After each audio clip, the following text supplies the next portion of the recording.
Hi everyone. For this video I'll be speaking about how we respond to the flow of life, looking at whether we're being resistant to the flow of life or receptive to the flow of life. We can often recognize this by paying attention to our feelings or emotions. So if we're feeling something such as love or joy, those are emotional states that would be corresponding with our being receptive to the flow of life. We have that life energy flowing through us and leading us forward in a sense to embrace what's coming into our experience.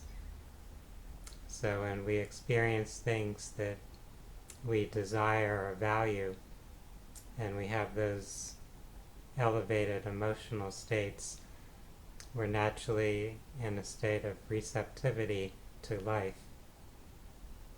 However, when things are occurring in our life that we don't desire, things that we find unpleasant or disturbing to us, we tend to react with more resistant types of feelings or emotional states.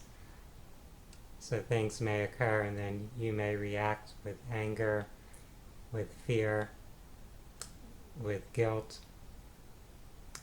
So those types of emotions are ones which make us become, in a way, resistant to the flow of life, to the spiritual energy that would naturally be radiating through us. So it's as though we're limiting our own life potential. If we think about how we conceive of ourselves, of our identity, we can see that there are times when we may identify more with our spiritual essence, with an aspect that is limitless, that's infinite and eternal, that's always part of the creative source and can never truly be harmed. That aspect of ourself doesn't need to hold on to things. It doesn't need to resist or reject anything that's happening in the external world. However, much of the time we're identifying mainly with our physical self, with our body, and our social persona, in a sense. So that aspect of who we are will naturally react to a variety of things with those lower vibration emotions. If something happens that takes away from you something that you are very much attached to or bonded to, you would often feel some sense of loss or grief or sadness. You might respond with anger if you feel something is unfair or unjust. And you may experience fear when something is happening that seems to be threatening to your sense of self, whether it's threatening to your physical survival or threatening to the social identity that you have, to how people see you or how you perceive yourself, your personal worth or value, in a sense. So these are things that we can consider and reflect upon as we go through our life experience, considering what we're actually identifying with, what level or layer of ourself is guiding our reactions and responses, and also considering how those reactions then shape the way we relate to life and to the world around us. There are multiple layers of implications to this. Some of them are social or psychological. So if we react with fear, we may become socially anxious, we may become claustrophobic or agoraphobic. We may avoid situations or people or experiences that we might feel stressed or challenged by in some manner. And consequently, that could restrict us from pursuing things in life that would actually bring us greater joy or fulfillment. We might also be harboring anger or resentment, feeling like things in our life have been unfair, like we've been treated improperly, we've been victimized in some manner. And as a result of that,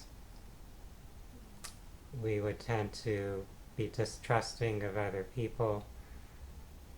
We would tend to look more for the negative in others or in the world around us. And we could, as a result, unconsciously react to other people or treat other people in a way that leads them to be less friendly or less loving toward us, creating kind of a self-fulfilling prophecy.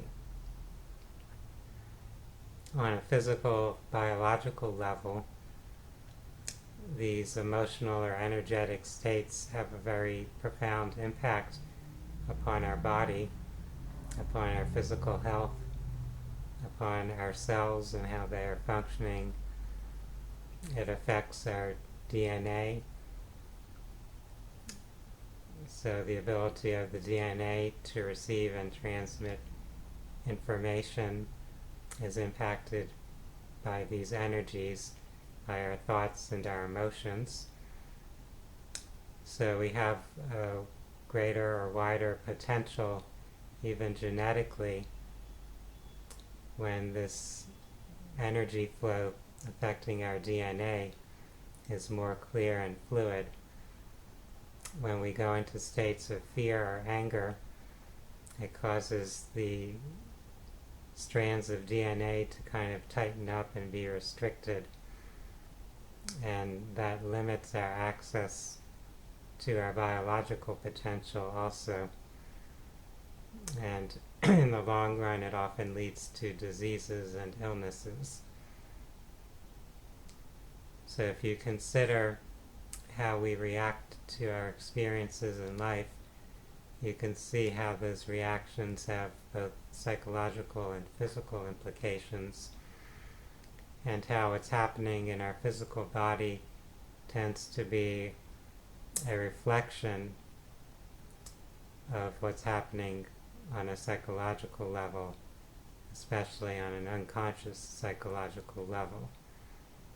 So our body reflects what's occurring in our consciousness, and if we pay attention to that, we can use both our physical symptoms or circumstances as well as our emotional states as guidance for how we are responding to life or how we're thinking about our life experience.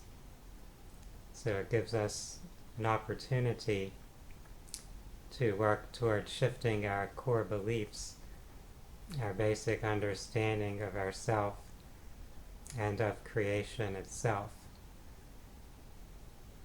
Do we believe that creation is something that's unfair to us, that's punishing us, that's treating us as though we're worthless or valueless?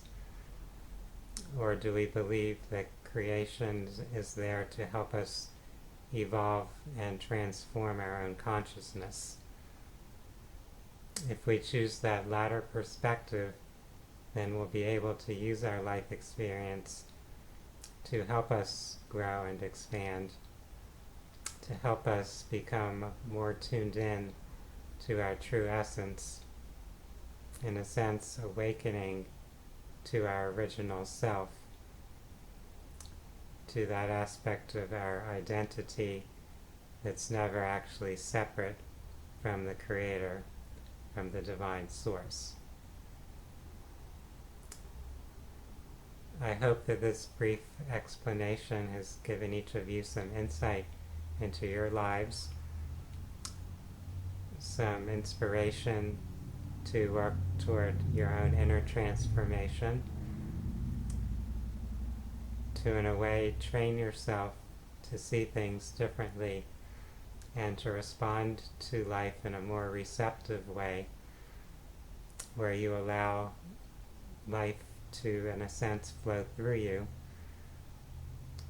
where you're open to each moment as it unfolds, to whatever wisdom or lessons may be present. And as you leave yourself in that more open, receptive state, you'll actually have more energy and vitality. You'll be able to accomplish more. You'll be able to express more of your own spiritual potential. I appreciate each of you for your time in viewing this video. And for those that are interested in spirituality and personal growth, I invite you to visit my website, which is phinsights.com. That's phinsights.com. For now, I would like to wish each of you a wonderful day. Namaste.